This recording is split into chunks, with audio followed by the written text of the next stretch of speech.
Hey there, Caroline from WDBNK, and we made a rose vinegar, we made a rose syrup, and with the petals we used to make the syrup, we are going to do another thing.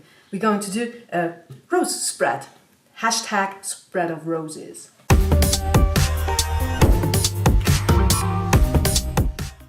For this, mix the petals with a bit of syrup. Mix your rose petals together with some syrup.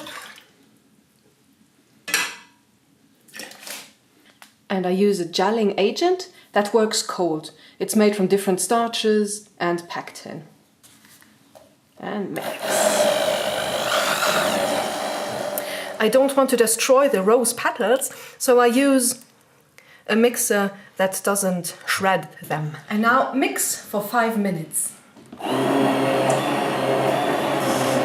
I'm gonna lay you down a spread of roses, and I'm gonna sleep on a bed of snails. I want to be just as close. I'll put this in the refrigerator for another 20 minutes and it's done.